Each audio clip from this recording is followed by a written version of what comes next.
Pessoal, foi instaurada no âmbito do Supremo Tribunal Federal uma investigação criminal contra o presidente da República, Jair Bolsonaro, lá naquele inquérito que ficou conhecido como o inquérito das fake news. E aí eu olhei para essa notícia e falei, bem, isso aí é tema de prova. Vamos gravar um vídeo para o pessoal do YouTube. Vejam bem, isso aconteceu por conta de alguns pronunciamentos do presidente da República, tá, na internet. E aí o TSE, foram pronunciamentos que diziam respeito a todo aquele debate político envolvendo a implantação ou não do chamado voto impresso, tá? Bem, diante dessas manifestações que tiveram um tom bem assim forte, digamos, o Tribunal Superior Eleitoral, o TSE, encaminhou ao STF alguns documentos, uma notícia-crime. E aí o STF, o ministro Alexandre de Moraes, instaurou investigação contra o presidente da República, Jair Bolsonaro, no âmbito desse inquérito, do chamado inquérito das fake news.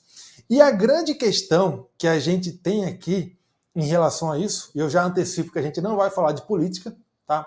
Eu não vou analisar também a legitimidade ou não desse inquérito em si, isso já foi analisado por outros professores, especialmente professores de processo penal, tá? Houve vários que fizeram críticas a esse inquérito, mas não é o objetivo aqui deste vídeo. Não vou me manifestar sobre a legitimidade, a compatibilidade desse inquérito com a Constituição. Não vou me manifestar sobre questões políticas aqui também, tá? E não vou me manifestar sobre o conteúdo em si das manifestações do presidente da República que levaram à instauração dessa investigação criminal contra ele, tá? O que eu quero analisar com vocês aqui diz respeito às prerrogativas, às garantias do presidente da República. Tá? Então o tema do nosso vídeo é esse aqui, a questão da responsabilização criminal do presidente da República. E a gente teve um exemplo concreto agora envolvendo o presidente Jair Bolsonaro. Bem, como eu disse, tudo isso envolve a questão das garantias do cargo de presidente da República. Por quê? Porque a gente tem que conhecer as garantias para saber se é possível ou não a instauração de um inquérito em uma hipótese como essa que aconteceu agora com o Jair Bolsonaro, tá? A instauração de um inquérito contra o presidente da República. O presidente da República possui 3 prerrogativas, 3 garantias, tá? Lembrando que prerrogativas não têm caráter pessoal, tá? São garantias conferidas pelo ordenamento jurídico para que o cargo seja desempenhado adequadamente, tá bom? São diferentes de privilégios. Privilégios, sim, têm um caráter pessoal e não são admitidos em uma república, em um regime republicano. Bem, quais são, então, as garantias, as prerrogativas do presidente da República? Ele tem um foro especial, no caso das infrações, ele tem um foro especial por prerrogativa de função. E aí, quando é crime comum, esse foro especial é no Supremo Tribunal Federal, e quando é um crime de responsabilidade, ele tem um foro específico também, que é no Senado Federal. Quem julga o presidente da República pela prática de crimes de responsabilidade é o Senado Federal, tá? Mas, em regra, quando a gente fala genericamente em qual é o foro por prerrogativa de função do presidente da República, a gente está se referindo ao foro dele em caso de prática de crime comum, que é o Supremo Tribunal Federal, tá bom? Bem, isso está previsto no artigo 86 da Constituição e no artigo 102 da Constituição, tá? Também tem uma referência lá no artigo 51, no inciso 1, que prevê o quê? A atribuição da Câmara dos Deputados para autorizar a instauração de processo contra o presidente da República. Isso existe tanto no caso de impeachment, que é o processo por crime de responsabilidade, quanto no caso de processo criminal, que é o que corre lá no Supremo Tribunal Federal. Beleza? Bem, a próxima garantia é a imunidade que o presidente da República tem. Pelo quê? Pela imunidade que ele tem a uma prisão provisória no curso do mandato. Tá? O presidente da República não pode sofrer nenhum tipo de prisão provisória no curso do mandato. Tá? Ele só pode sofrer prisão decorrente de condenação criminal com trânsito em julgado. Essa imunidade é diferente da imunidade dos parlamentares. Por quê? Porque os parlamentares têm imunidade, mas essa imunidade, a prisão dos parlamentares, é excepcionada quando nós temos um flagrante de crime inafiançável. Com o presidente da República não acontece isso. Então a imunidade à prisão do presidente da República, ela é mais ampla do que a imunidade à prisão dos parlamentares, tá bom? Lembrando que a gente chama essa imunidade de uma imunidade temporária, por quê? Porque ela só perdura enquanto perdura o desempenho do mandato, tá? Ela está prevista bem aqui no artigo 86, parágrafo 3º, que fala o seguinte: enquanto não sobrevier sentença condenatória, aqui sentença condenatória com trânsito em julgado, nas infrações comuns, o presidente da República não estará sujeito à prisão. Então não tem nenhuma ressalva. O presidente não pode sofrer uma prisão de caráter provisório, tá? Os parlamentares podem quando for um crime, uma prisão em flagrante de crime inafiançável, beleza? E a terceira garantia, a terceira prerrogativa do presidente da República é uma imunidade que ele tem, uma imunidade que ele tem à persecução criminal. E essa imunidade está prevista no artigo 86 também, só que lá no parágrafo 4º. A gente já vai chegar lá. Essa imunidade também é uma imunidade temporária, porque também se aplica só enquanto ele está no desempenho do mandato. E ela envolve o quê? A persecução criminal. Então, qualquer ato estatal que esteja relacionado à persecução criminal não pode ser praticado contra o presidente da República quando incide essa imunidade. Então, a gente tem o que aqui? Tanto instauração de processo-crime, quanto instauração de uma investigação e, inclusive, também a execução criminal. Então, desde a investigação até a execução penal, o presidente da República fica imune quando incide essa imunidade. Vamos ver como é que está prevista a imunidade lá no parágrafo 4º do artigo 86.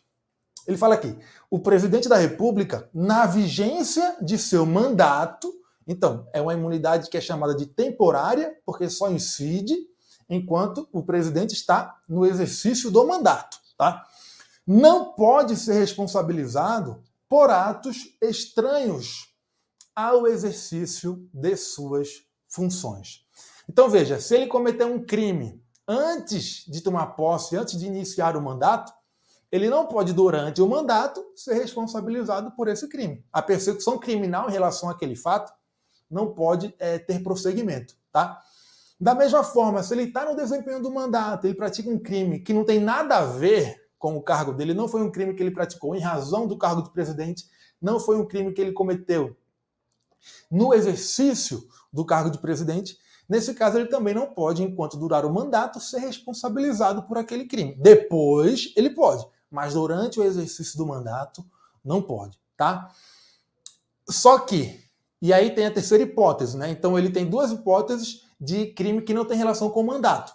Crime praticado antes do início do mandato e crime praticado durante o mandato, mas que não tem nada a ver com o cargo de presidente da República. A terceira hipótese de infração penal é aquela infração que tem relação com o desempenho do mandato, tá? Então, a infração que ele praticou em virtude de ser presidente da República ou no próprio exercício do cargo de presidente da República, tá?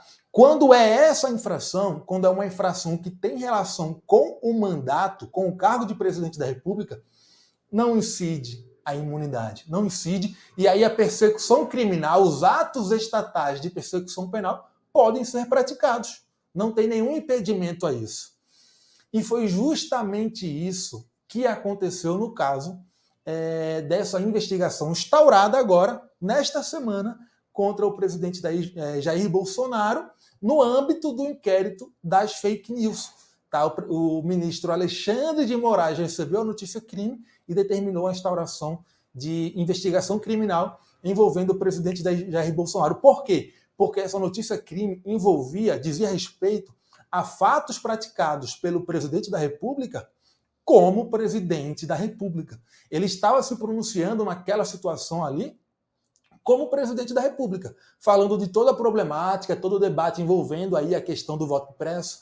E aí ele fez algumas manifestações dirigidas a ministros do Supremo Tribunal Federal, tá? E ao próprio Supremo Tribunal Federal, ao TSE. E aí o ministro Alexandre de Moraes entendeu que poderia ter havido ali, né? Por isso que ele determinou a instauração da investigação, poderia ter havido algum cometimento de crimes contra a honra e crimes contra a segurança nacional. Tá? Então, é isso que envolve essa notícia-crime contra o presidente Jair Bolsonaro e a instauração da investigação criminal contra ele. Como ele praticou esses fatos na qualidade de presidente da República, tá? Ele se manifestou ali naquela situação como presidente da República.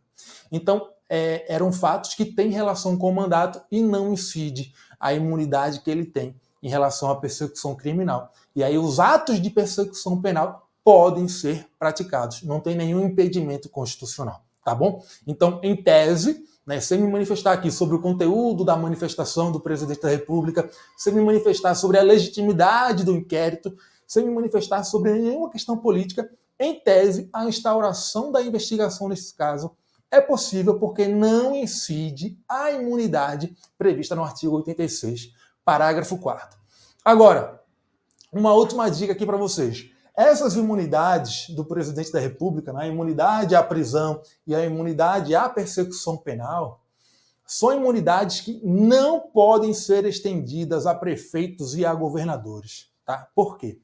Porque, segundo o Supremo Tribunal Federal, essas imunidades são inerentes à condição de chefe de Estado. E o único chefe de Estado que a gente tem no Brasil é o presidente da República. Tá? O nosso sistema de governo é o presidencialismo. E o presidencialismo ele é unipessoal, de modo que a figura do presidente da República concentra em si duas funções. A função de chefe de Estado e a função de chefe de governo. Tá? O chefe de Estado é aquela função de representação internacional e representação interna. Então, por exemplo, quando o presidente da República assina algum tratado internacional ou representa o Brasil nas relações internacionais, que são atribuições previstas para ele lá no artigo 84 da Constituição, ele aí está desempenhando as funções de chefe de Estado. Agora, quando o presidente da República, por exemplo, nomeia ou exonera um ministro de Estado, que também é uma atribuição dele prevista no artigo 84 da Constituição, ele está desempenhando a função de chefe de governo. Tá? Então, enquanto a função de chefe de Estado é uma função de representação interna e internacional, a função de chefe de governo é a mera função de chefia da administração. Tá? É o comando da administração. E no Brasil nós temos chefe de administração tanto no âmbito federal, que é o presidente da República, quanto nos âmbitos estadual e municipal, governador e prefeito. Tá? Só que essas imunidades são típicas de chefe de Estado e não de chefe de governo, tá bom? Por isso, né, como são típicas de chefe de Estado, e o único chefe de Estado no Brasil é o presidente da República, o Supremo Tribunal Federal entende que normas locais, por exemplo, constituições de Estado, não podem estender aos governadores nem aos prefeitos, o quê? Essas imunidades, tá bom? Então, Constituição de Estado não pode estender ao governador essas imunidades. Lei orgânica de município não pode estender aos prefeitos essas imunidades. Tá? Sem falar que isso aqui diz respeito a matérias penal e processual penal que são de competência legislativa privativa da União. Tá? Dá uma olhadinha aqui nesse precedente. Os Estados-membros não podem reproduzir em suas próprias constituições o conteúdo normativo dos preceitos do artigo 86, parágrafos 3º e 4º, né, que são aquelas imunidades que a gente acabou de ver. Pois as prerrogativas contempladas nesses preceitos da Constituição, por serem unicamente compatíveis com a condição institucional de chefe de Estado, são apenas extensíveis ao presidente da República.